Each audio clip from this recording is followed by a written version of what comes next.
Introducing Unlock My Coach, the soulful marketing agency for coaches. Let's unlock your next level together. Let's connect.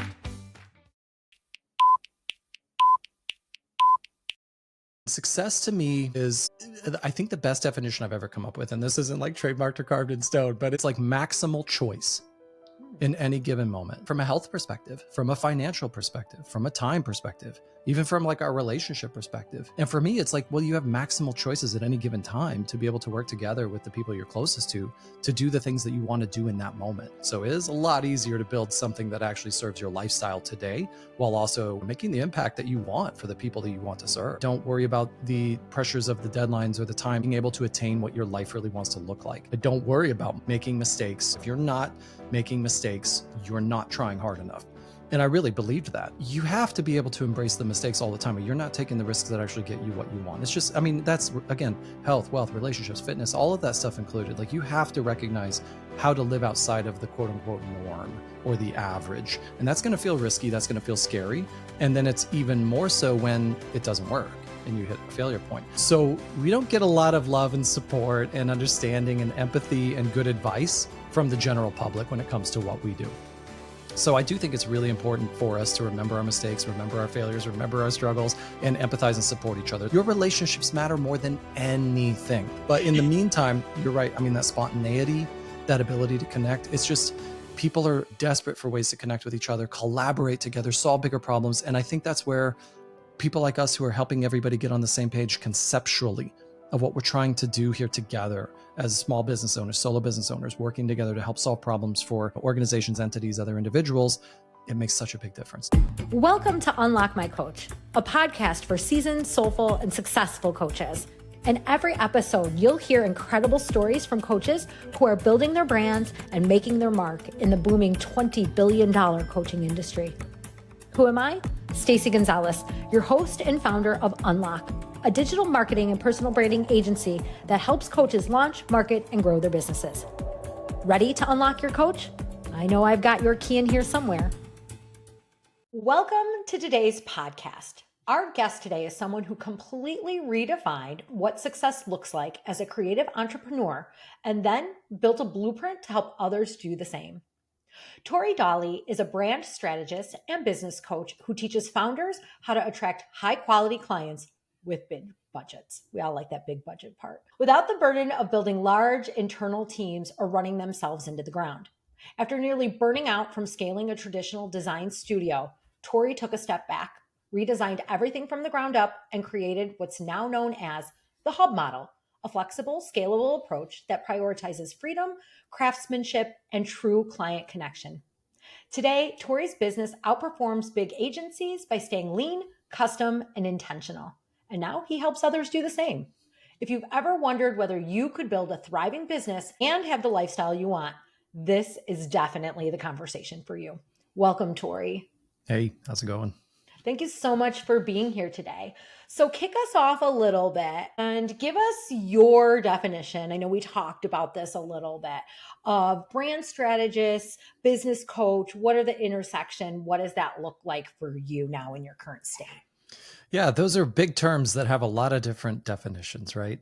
So it is important, I think, always to try to bring them into an arena that people can understand. So I'll start with brand strategist. So I come from the old school of brand strategy, which is basically kind of the, even the late 90s into early 2000s. So I started my career officially in 2003 and started leaning really hard into the brand space as a designer right in that 04, 05 space. I had an incredible mentor who was one of the best brand strategists I've ever met. And I had it was an absolute pleasure and luxury to be able to work with him for quite some time and kind of learn and grow under him. And from there, I started my own business. So I focused kind of from the beginning on brand strategy as a complement to sort of those more familiar design and marketing solutions back in the day.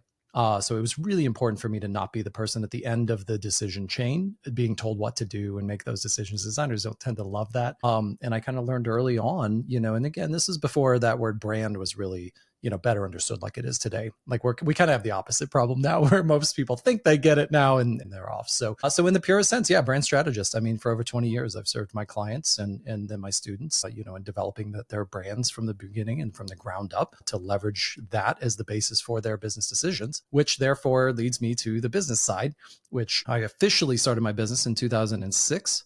So we're pushing 20 years now in business, and then also had a very healthy roster of small and solo businesses that I helped over the years, as well as, a handful of very, very big clients as well. And that kind of gave me a really close look under the hood of how small businesses worked. I grew up around small business. I ran my own small business, and now I'm helping, these dozens and dozens of other small business owners, not to mention hundreds of people in my network running small businesses. So I became really immersed in that world and fixated on them and their needs, which leads me up to today where I'm, helping teach other people how to do it for what I call the new economy, the future economy that is a heck of a lot different than what it was when I started.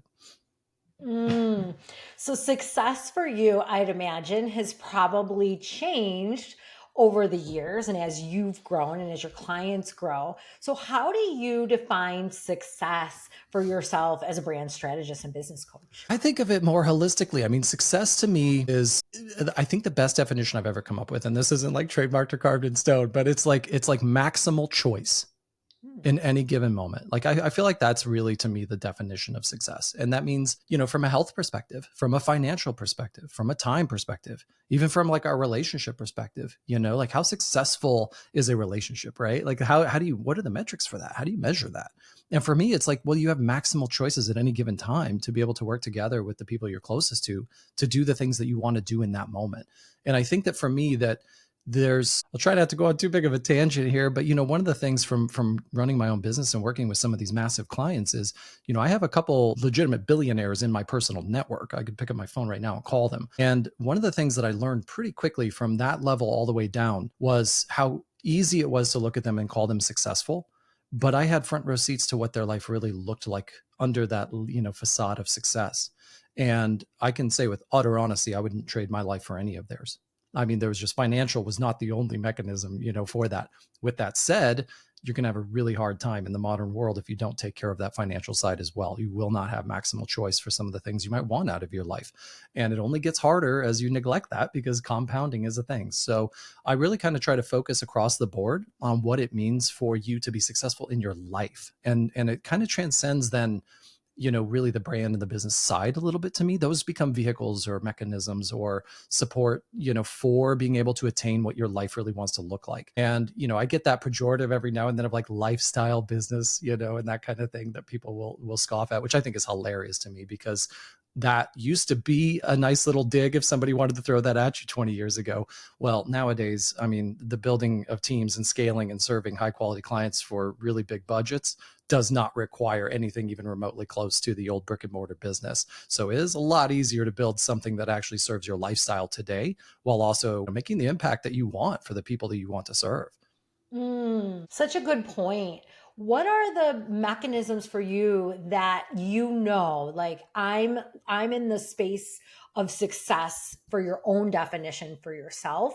And when do you know like, oh, I'm starting to stretch myself too thin, or I'm starting to move in a direction that maybe isn't going to be the place where I want to exert my time and energy? Do you have ways in which you know that either through ways that you've created or just in your intuition? What does that look like for you? Yeah. No, that's such a good question and way to frame it because it is at this point for me, it's fairly intuitive. So again, I go down that list of time, wealth, relationships, my own health, my own physical health. If I start to get to a point where I work out pretty regularly. So it's like if those start to suffer, or if I start to miss those, or I don't feel well, like sickness is an example of this. Like, it's just like, that's not maximal freedom or choice. It like draws you down into this world where you do anything to make it stop. If I feel like our time isn't, being able to prioritize like my time around my family or, my wife or the clients and friends and people I want to be around, if I start to feel like, oh no, these things are keeping me from that, I think I would just go down that list. Right. And maybe the other way to attack that is, where do I feel that sense of success the most? Right, as a counterballast. And I think it is mostly when, I I don't worry about money at all, if I don't worry about the pressures of the deadlines or the time on me, if we're traveling freely and going whenever we want, where we want. I feel that a little bit today as I'm sitting here in the Midwest with the overcast gray day at the end of spring when it shouldn't feel like winter still, but it does, it's like you feel it's like oppression. So, I think that those are things that come to my mind. Time with my kids, that's a big one, and I'm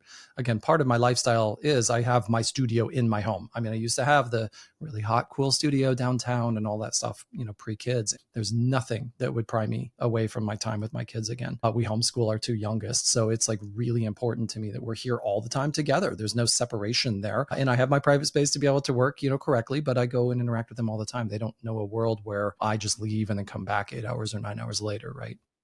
So I think when I start to feel the pressures against those, which still happens, like there's no point in life, there's nobody that has a life that's completely away from that kind of thing. I think that's a bit of a facade for most people. So I think when I just start to intuit that a little bit and start to go, I don't like how this is working. And that's when I start diving into, okay, I need to make that system work better. Maybe that relationship doesn't work as well as I thought it would, with that client or whatever. I start to assess and recalibrate. Such a great point. And whether the children like me, who are not little and still here, being present and being available and being open and being able to be called on or accessed by our children is such, for me, an important indicator of, am I living the life that I want? And to me, that's yes. And that is success, right? Yeah, that's cool. So as you think back, I'm going to now flip it to the other way. And I want to talk a little bit about quote unquote failures. I don't believe there are any serious failures. Everything's a lesson, right? If you're still breathing and you're still here, it wasn't that significant of a mistake. But as you think about mistakes that really formed you and forged you and were the fire and you thought, I don't know if I'm going to make it out of this. I mean, I'm sure you've got a lot of great stories. I have no idea what you're talking about. No idea. No, that's never happened. No. And then take it into, here's the advice I would give coaches to never do, or what I learned from that you can then learn too. Yeah. I mean, that it's hard to unpack that because I joke about that. Obviously, there's not a mistake I haven't made. I mean, like, it's like, pick one, in my active coaching right now, where I have actively right now over a dozen people, that I'm coaching and guiding through things. And soon the program will expand and pick up a couple dozen more. But I try to remain very connected and hands-on to everybody. So I have pretty much, again, a front row seat to the mistakes that they make or the questions they have. And I have a format that allows them to bring that to me. I try to just give them the best advice I can in the moment and understanding the context of what they're dealing with. And for me at this point in my career, it's almost hard sometimes to get back to the context and remember what they're dealing with because it's something that I might not have dealt with for 18 years, So I try to remember that. But with that said, at a personal level, I'm making mistakes all the time. I used to have, and speaking of my old hot design studio, I used to have this really cool board that we designed. We're designers, so of course the studio had to be very cool, right? But like this set of panels, and one of them was said, if you're not making mistakes, you're not trying hard enough.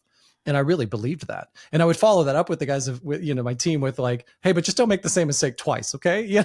Because you kind of, sometimes this whole fail harder thing is a little silly sometimes, but the point is you have to be able to embrace the mistakes all the time, or you're not taking the risks that actually get you what you want. It's just, I mean, that's again, health, wealth, relationships, fitness, all of that stuff included. Like you have to recognize how to live outside of the quote unquote norm or the average. And that's going to feel risky. That's going to feel scary. And then it's even more so when it doesn't work and you hit a failure point. And that's really exacerbated when you run your own business, because I tell people all the time, give or take roughly 8% of people in the US are trying to run their own business right now. Okay. Or trying to be a business owner. Of that 8%, the stats are that over time, say within about a decade, these stats waver a little bit, but they're directionally correct. Roughly 10 to 15% actually succeed. So we're trying to do something that only about, let's call it 2% of the population ever actually pulls off. So we don't get a lot of love and support and understanding and empathy and good advice from the general public when it comes to what we do. So I do think it's really important for us to remember our mistakes, remember our failures, remember our struggles, and empathize and support each other. It's one of the biggest reasons why I'm just so adamant about small business owners connecting, helping each other, supporting each other. And, for me specifically, I mean, immediately in my first couple of years, it was every stupid mistake you could possibly imagine. I mean, it's hard to even go down the list because it's just so obvious. I shouldn't have started when I started. I had $3,000 in savings, and I am one of those people who does better when his back's against the wall. I think if your demeanor is there, that's actually okay. For everyone else, I'm like, don't do that. 6 months of savings. It takes the stress off. I scaled way too fast with traditional employees. That was a stupid mistake. I did not understand what my role needed to be whenever that happened. I stayed way too close to the technician level when I should have been out there, pushing and scaling with the company. I took all of the advice from the traditional business people who wanted me to build the traditional business model that ultimately I hated. I mean, I hated it. Like hated it. And yet it was good advice if I wanted to build a traditional, brick and mortar business. And yet what I ended up finding is my business almost failed. I mean, I at one point was over $150,000 in cumulative debt. Okay. And no other strings to pull. I have one of my closest friends is an absolutely brilliant attorney. He's one of the top attorneys in the US in what he does. And at the time he was helping in like bankruptcies. And I seriously thought about calling him at one point. I mean, it was that bad for me. And the stress, the backwards, like trying to solve problems with things that would never, I mean, there's so many different things. I can't even like name them all. But I think for better or worse, most of us, those 2%ers, those 8%ers really, but the 2%ers, we have grit. We have grit. And I say for better or worse, because we always champion that as something that's really good, but without getting on that topic too much, there's a downside to grit too. You can make yourself a whipping boy real quick. It is. And I just think I have a resiliency. I just have this enormous amount of resiliency that for some reason, weebles wobble, but they don't stay down. And I just can't stay down. I will go down. Don't get me wrong. I go down. Yep. Right. And I think my husband's just used to it. And I was like, yeah, you're crying on the floor. You'll be fine. Right. I'm like, you don't feel bad for me. No, none of that. Right. I've seen this. I've seen this play before. Uh-huh. And it's a refinement. It is a continual evolution, at least I've found, of myself, and then being able to, take that vision further. So as you think about the future, as you think about, we've talked about like how far you've come, the mistakes you've made, all the things. And we are in such an interesting inflection point in time right now. I mean, just if you think about the history we know of time, and this little smidgen of innovation and technology that has just, I mean, even from being a kid in the 70s, we had nothing like we have now, right? Access to.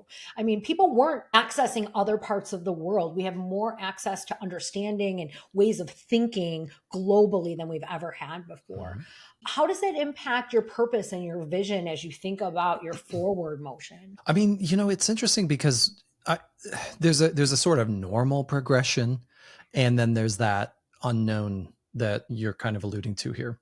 Something as simple as considering what the future of AI is going to look like for everybody, right? Like that's very difficult I mean, everybody has their opinion, right? And I have my own opinions, I suppose, but the truth is we can maybe see second order of effects. We can't see the third. And that's going to change things dramatically. I think one of the things that stands out to me the most was I had a hunch back in 2010, and this really started in about 2008, but in 2009, but 2010 is when I made the decision on my end to switch to the hub model for my business model. I could see it happening then. I knew back then. I mean, this was, the iPhone had kind of just come out and was sort of a thing, like just to anchor you in time, social media platforms. I think MySpace was still actually the like only real one back then. It's just a totally different world. I could see the writing on the wall based on how I was interacting with my outsourced teams and how people were able to start coming together and collaborating a little bit more. And there were more people who were trying to think differently than just being, kind of in the freelance space, and trying to think more about how can I leverage even just freelancing as a collaborative tool to be a little bit more than just somebody who takes orders. How can I bring my expertise to the table? And they were leaving their agencies and doing their own thing. And that always worked better for me. And so, everybody called me nuts and crazy, for the first couple of years of doing it. Now everybody's like, that's exactly how you build the teams. So, when I think about that, I've always felt like I have a knack for what is coming next. Like I try to pay really close attention to that. You mentioned your spouse earlier. I have to mention like a massive part of my business success is my wife. Like she is my secret weapon, my teammate, and absolutely a fundamental piece to success. And I tell people all the time, if your spouse is not supportive of you, you really have to do some deep internal work to figure out what you want, because it's not going to be easy to run a business if you don't have a supportive team member there.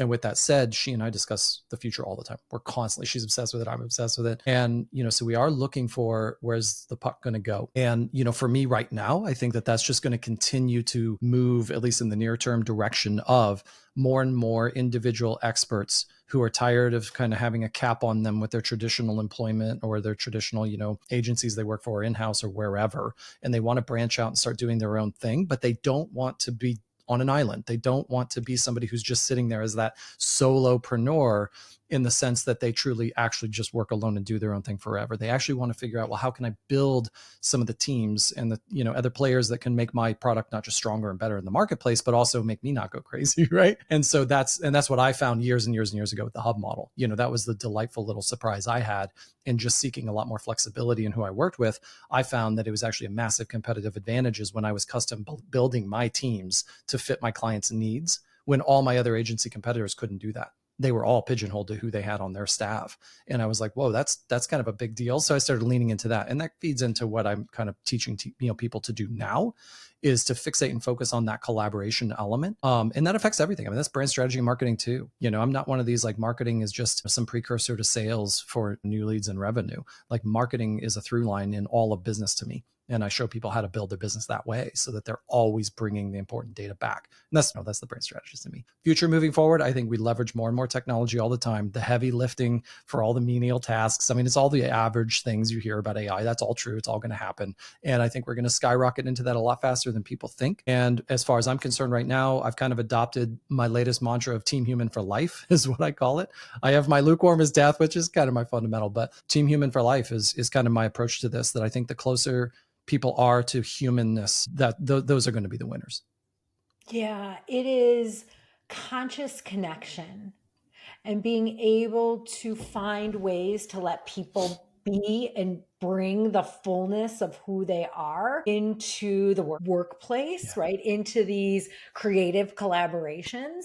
At least that's what I'm finding. I think so too. And when we do that and we let people like define it on their own terms and go through the muckety muck of the discomfort that comes, at least for me, when I'm not controlling others or outcomes or, giving you clear role responsibilities and saying, do this. And it's different for me. I'm not a designer, but I've got creative people on my teams. And so giving them those support mechanisms, for sure, boundaries, right? We need boundaries.